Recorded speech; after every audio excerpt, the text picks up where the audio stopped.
one of the most entertaining and exciting games of the entire season. Michelle Tafoya, NBC Sports Radio, the 24/7 live sports talk network, which you can listen to at NBCSportsRadio.com and download the NBC Sports Radio mobile app today. And, boy, the energy and excitement in that building. Have you been able to come down off that a little bit, Michelle? One of the unfortunate things about my job is that in those last few minutes, and especially the way that game was going, I'm preparing interviews for 2 different scenarios and 3 players from each scenario. So I'm like thinking this through and trying to watch and pay attention at the same time, putting together a plan for the post game.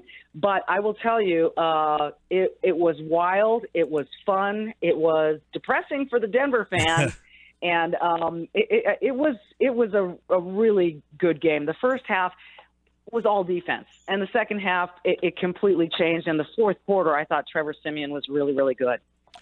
Yeah, and the final play, I'd love to get what your perspective was, because there's a great picture on Twitter of half of the Chiefs players with their hands up in jubilation and the other half with their hands on their head because they thought he missed that kick. So at that point, as you just said, you're trying to prepare your vantage point of that final play.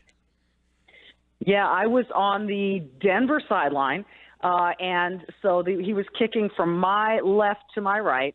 And I was fairly close, actually, to the line of scrimmage. And you're thinking to yourself, because we've seen this movie before. We've had a game this season that ended in a tie with 2 missed field goals. So we're thinking, you're thinking poor Brandon McManus misses a 62-yarder that he probably makes 8 times out of 10. And what could possibly go wrong here? And it hits the upright. And so it was hard to see because it almost went just right across, and you thought it was going in front of the goalpost when in fact it went right across but through the goalpost. It was a tough angle, and it was a long shot, but it went in. And then once they all discovered it was mayhem. Michelle Tafoya with us here on 97.3 ESPN FM. So was there a lot of questions after the game about their decision to go for that 62-yard field goal? I think, there were. And what I do understand about Gary Kubiak is, this is from my opinion, I think he wanted to win the game. You choose to punt, and you are saying, okay, we're going to settle for a tie, because there wasn't really enough time left for anything to happen from there, from if they were deep in their own territory. And he wanted to win the game. And you've seen McManus make those kicks before. I talked to him before the game. He said, I am comfortable 60 and in. Well, this was 62, and that's not that huge of a difference. And he had been making those kind of kicks in pregame, and the conditions were good. All the wind had basically died down by that time. So it was a gutsy decision, and one that I'm sure he knew, Kubiak, that he was going to be questioned about later if it didn't work. We're visiting a few minutes here with Michelle Tafoya. She was at the best seat in the house for last night's Broncos and Chiefs game. And Mike and I were talking before you came on how clutch this game was and how it changes things up for the AFC playoff projections. It's almost crazy to think that if the playoffs started today, Denver would be out. It is almost crazy to think of that really. Given their defense, given how look, Trevor Siemian, I thought, was pretty good last night in the second half, and particularly in the fourth quarter. And he played with guts. He played tough. He made some terrific throws. And, if that's a W, boy, Trevor is really looking good at that point. But this is huge in that division. Kansas City now has they're a game up on Denver. So this could come down to Christmas Day when Denver heads up to Kansas City, and, whether or not one of them is looking for a wild card or whatever, because, boy, are the Oakland Raiders back in fine form. So that division, again, is looking like the AFC West of old, and it's really fun. Well, let's flip things a little closer to our vantage point. The Eagles play the Packers tonight. I know you've seen Carson Wentz. You've seen Dak Prescott. What stood out about these two guys that you've really seen so far this season? I'm sure you've had a chance to talk with both of those guys. We have, and forgive the dinging in my car, guys. I'm on my way to pick up my kids.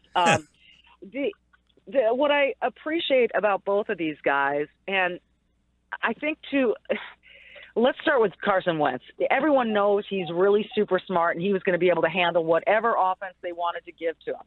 And he's done that, and he's done really well. And he's a terrifically nice guy, humble guy, Midwest guy. What's really been impressive about Dak Prescott is, look, this guy was a fourth-round draft pick. He wasn't drafted up there with Goff or with Wentz. He was a fourth-round guy who Dallas was happy to see when he was still on the board and they had the pick. He goes in only because Tony Romo gets injured in the preseason. He has handled this like a 5-year veteran, and not just on the field but off the field. It's hard to tell you exactly how impressive he is and put a word to it, because he's really unique in this way. He's just calm. He's got a veteran presence around him, and his teammates absolutely love him. Michelle Tafoya is with us. Sunday Night Football last night, this Thursday coming up, Cowboys and the Vikings. And, we talk about Dak and Carson Wentz, but the Eagles have that Thursday nighter coming up on the 22nd against the Giants. And you wonder, is the NFC East back? We've seen so many years where it just seemed like they were couldn't get out of their own way. But you've seen Dallas, Washington, New York, and Philly. You saw Cousins a couple of weeks light it up out there. You look inside the NFC East, and it looks like those big Giants are back. And should bring us right down. Maybe not for divisions, but it could get 3 teams in the East into the playoffs. It's going to be really fun. I always like it when the traditional teams are all really good and the division is competitive. And you're absolutely right. We haven't seen that from the NFC East in a while. So this has been a really fun surprise.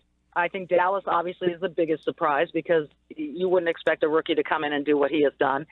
New York looks much improved from last year. Washington and Kirk Cousins are really taking great steps forward under Jay Gruden. And so, Philly, we'll see if they can hang in there. But you're right. This division has depth, and it makes it really entertaining. And we have Dallas at the Giants in a couple of weeks, and I can't wait.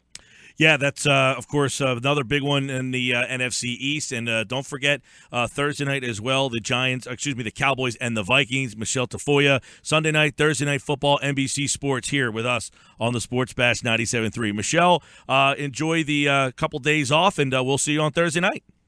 Thanks.